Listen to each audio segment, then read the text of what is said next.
ಆತ್ಮೀಯರೇ, education is the power ಚಾನಲ್ಗೆ ತಮಗೆಲ್ಲರಿಗೂ ಆತ್ಮೀಯ ಹೃದಯಪೂರ್ವಕ ಸ್ವಾಗತವನ್ನು ಬಯಸ್ತಾ ಇದ್ದೀನಿ.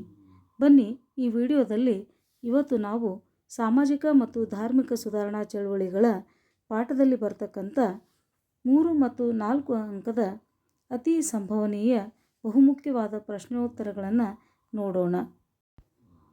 ಹಾಗಾದರೆ ಬನ್ನಿ, ಮೊದಲನೇ ಪ್ರಶ್ನೆ, ಪ್ರಾರ್ಥನಾ ಸಮಾಜದ ಸುಧಾರಣೆಗಳು ಯಾವುವು? ಉತ್ತರ: ಮಾನವನ ಸೇವೆಯೇ ಪರಮಾತ್ಮನ ಸೇವೆ, ಅಂತರ್ಜಾತಿ ವಿವಾಹ, ಬಾಲ್ಯ ವಿವಾಹಕ್ಕೆ ಪ್ರೋತ್ಸಾಹ, ವಿಗ್ರಹ ಆರಾಧನೆ, ಪರ್ದಾ ಪದ್ಧತಿಗೆ ವಿರೋಧ, ಅನಾಥಾಲಯಗಳು ಮತ್ತು ರಾಷ್ಟ್ರೀಯ ಶಾಲೆಗಳು, ವಿಧವಾ ಆಶ್ರಮಗಳನ್ನು ಸ್ಥಾಪಿಸಲಾಯಿತು, ಸರ್ವಧರ್ಮಗಳು ಸತ್ಯದ ಪ್ರತೀಕ ಎಂದರು, ಸ್ತ್ರೀ ಶಿಕ್ಷಣಕ್ಕೆ ಒತ್ತು ಕೊಟ್ಟರು. ಜ್ಯೋತಿಬಾ ಫುಲೆ ಅವರ ಸಾಮಾಜಿಕ ಸುಧಾರಣೆಗಳ ಕುರಿತು ವಿವರಿಸಿ. ಉತ್ತರ: ಸ್ವಾತಂತ್ರ್ಯ ಮನುಷ್ಯನ ಪ್ರಥಮ ಅವಶ್ಯಕತೆ. 2ನೇ ಪಾಯಿಂಟು, ಪಾನ ನಿಷೇಧಕ್ಕೆ ಒತ್ತಾಯ ಮಾಡಿದರು. 3ನೇ ಪಾಯಿಂಟು, ಉಚಿತ ಮತ್ತು ಕಡ್ಡಾಯ ಶಿಕ್ಷಣಕ್ಕೆ ಒತ್ತು ಕೊಟ್ಟರು. 4ನೇ ಪಾಯಿಂಟು, ಸ್ತ್ರೀ ಪುರುಷರ ಅಸಮಾನತೆ ಕುರಿತು ಹೋರಾಟವನ್ನು ಮಾಡಿದರು. ಮಾನವ ಹಕ್ಕುಗಳ ನಿರಾಕರಣೆ ವಿರುದ್ಧ ಹೋರಾಟ ಮಾಡಿದರು. ಅಸ್ಪೃಶ್ಯತೆ ವಿರುದ್ಧ ಹೋರಾಟವನ್ನು ಮಾಡಿದರು. ಅಲಿಘರ್ ಚಳವಳಿಯ ಉದ್ದೇಶಗಳನ್ನು ವಿಶ್ಲೇಷಿಸಿ. ಉತ್ತರ: ಮುಸ್ಲಿಂ ಸಮಾಜದ ಸುಧಾರಣೆ, ಮುಸ್ಲಿಂ ಜನಾಂಗದ ಶಿಕ್ಷಣಕ್ಕೆ ಆದ್ಯತೆ, ಆಂಗ್ಲೋ ಓರಿಯೆಂಟಲ್ ಕಾಲೇಜ್ ಸ್ಥಾಪನೆ, ಬಹುಪತ್ನಿತ್ವಕ್ಕೆ ವಿರೋಧ, ಸ್ತ್ರೀ ಶಿಕ್ಷಣಕ್ಕೆ ಬೆಂಬಲ, ಪಾಶ್ಚಾತ್ಯ ಶಿಕ್ಷಣದಿಂದ ಹೊಸ ಸಮಾಜದ ನಿರ್ಮಾಣ, ಪೌರ್ವಾತ್ಯ ಮತ್ತು ಪಾಶ್ಚಿಮಾತ್ಯ ವಿಚಾರಗಳ ಸಂಗಮ. ಸ್ವಾಮಿ ವಿವೇಕಾನಂದರು ಭಾರತೀಯ ಯುವಕರಿಗೆ ಪ್ರೇರಕರಾಗಿದ್ದರು ಹೇಗೆ?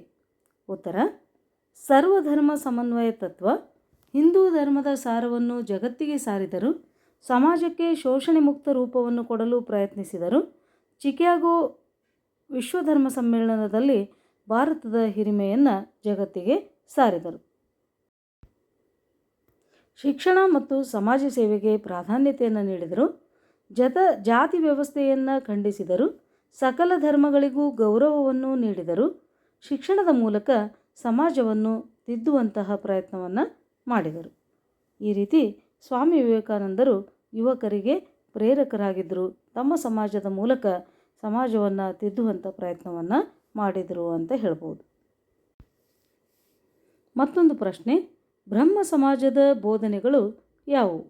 ಅಥವಾ ರಾಜಾರಾಮ್ ಮೋಹನ್ ರಾಯರ ಬ್ರಹ್ಮ ಸಮಾಜದ ಬೋಧನೆಗಳು ಸಮಾಜವನ್ನು ಯಾವ ರೀತಿಯಾಗಿ ತಿದ್ದುವಂಥ ಪ್ರಯತ್ನವನ್ನು ಮಾಡಿದ್ವು ಅಂತ ನೋಡೋಣ. ಬಹುದೇವತಾ ಆರಾಧನೆಗೆ ವಿರೋಧ, ಇಂಗ್ಲಿಷ್ ಶಿಕ್ಷಣಕ್ಕೆ ಪ್ರೋತ್ಸಾಹ, ಸತಿ ಸಹಗಮನ ಪದ್ಧತಿಗೆ ವಿರೋಧ, ಮೂರ್ತಿ ಪೂಜೆಗೆ ಖಂಡನೆ, ಸ್ತ್ರೀ ಶೋಷಣೆಗೆ ವಿರೋಧ, ಪುರೋಹಿತಶಾಹಿತ್ವಕ್ಕೆ ವಿರೋಧ. ಮತ್ತೊಂದು ಮುಖ್ಯವಾದ ಪ್ರಶ್ನೆ, ಪ್ರಾರ್ಥನಾ ಸಮಾಜದ ಸುಧಾರಣೆಗಳು ಯಾವುವು? ಉತ್ತರ: ಮಾನವನ ಸೇವೆಯೇ ಪರಮಾತ್ಮನ ಸೇವೆ, ಅಂತರ್ಜಾತಿ ವಿವಾಹ, ಬಾಲ್ಯ ವಿವಾಹಕ್ಕೆ ಪ್ರೋತ್ಸಾಹ, ವಿಗ್ರಹ ಆರಾಧನೆ, ಪರ್ದಾ ಪದ್ಧತಿಗೆ ವಿರೋಧ, ಅನಾಥಾಲಯಗಳು, ರಾಷ್ಟ್ರೀಯ ಶಾಲೆಗಳು, ವಿಧವಾ ಆಶ್ರಮಗಳನ್ನು ಸ್ಥಾಪಿಸಲಾಯಿತು, ಸರ್ವಧರ್ಮಗಳು ಸತ್ಯದ ಪ್ರತೀಕ ಎಂದರು, ಸ್ತ್ರೀ ಶಿಕ್ಷಣಕ್ಕೆ ಈ ಒಂದು ಪ್ರಾರ್ಥನಾ ಸಮಾಜ ಒತ್ತನ್ನು ಕೊಟ್ಟರು. ಭಾರತೀಯ ಸಮಾಜಕ್ಕೆ ಅನಿ ಬೆಸೆಂಟ್ ಅವರ ಕೊಡುಗೆಗಳು ಏನು? ಉತ್ತರ: ವಿಶ್ವ ಭ್ರಾತೃತ್ವ ನಿರ್ಮಾಣಕ್ಕೆ ಪ್ರಯತ್ನ, ವೈಚಾರಿಕತೆ, ತುಲನಾತ್ಮಕ ಅಧ್ಯಯನ, ನ್ಯೂ ಇಂಡಿಯಾ ಎಂಬ ಪತ್ರಿಕೆಯನ್ನು ಹೊರಡಿಸಿದರು, ಹೋಮ್ ರೂಲ್ ಚಳವಳಿಯನ್ನು ಪ್ರಾರಂಭಿಸಿದರು, 1917ರ ಕಾಂಗ್ರೆಸ್ ಅಧಿವೇಶನದ ಅಧ್ಯಕ್ಷತೆಯನ್ನು ವಹಿಸಿದರು, ಭಾರತೀಯ ತಾತ್ವಿಕ ಮತ್ತು ಸ್ವಾತಂತ್ರ್ಯ ಚಳವಳಿಗೆ ಅಪಾರವಾದ ಕೊಡುಗೆಯನ್ನು ನೀಡಿದರು. ಪೆರಿಯಾರ ಚಳುವಳಿಯ ಮುಖ್ಯ ಉದ್ದೇಶಗಳನ್ನು ಪಟ್ಟಿ ಮಾಡಿ.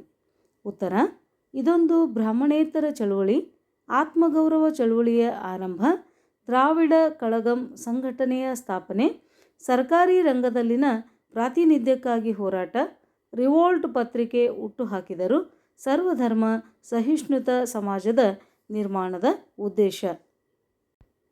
ಆತ್ಮೀಯರೇ, ತಾವುಗಳಿಗೆ ಸಹಾಯ ಆಗಲಿ ಅಂತ 3 ಮತ್ತು 4 ಅಂಕದ ಈ ಒಂದು ಪ್ರಶ್ನೋತ್ತರಗಳನ್ನು ತಮ್ಮ ಮುಂದೆ ತರಲಿಕ್ಕೆ ಪ್ರಯತ್ನವನ್ನು ಮಾಡಿದ್ದೇನೆ. ಈ ವಿಡಿಯೋ ತಮಗೆ ಇಷ್ಟವಾದಲ್ಲಿ ಶೇರ್ ಮಾಡಿ, ಸಬ್ಸ್ಕ್ರೈಬ್ ಮಾಡಿ, ಲೈಕ್ ಮಾಡಿ. ಹಾಗೆ ಈ ಒಂದು ಪ್ರಯತ್ನಕ್ಕೆ ತಮ್ಮ ಒಂದು ಮೆಚ್ಚುಗೆಯನ್ನು ಕೊಡೋದ್ರ ಮೂಲಕ ನನ್ನನ್ನು ಪ್ರೋತ್ಸಾಹಿಸಿ ಅಂತ ಕೇಳುತ್ತಾ ಈ ಒಂದು ವಿಡಿಯೋವನ್ನು ಮುಗಿಸ್ತಾ ಇದ್ದೀನಿ. ಜೈ ಹಿಂದ್, ಧನ್ಯವಾದಗಳು.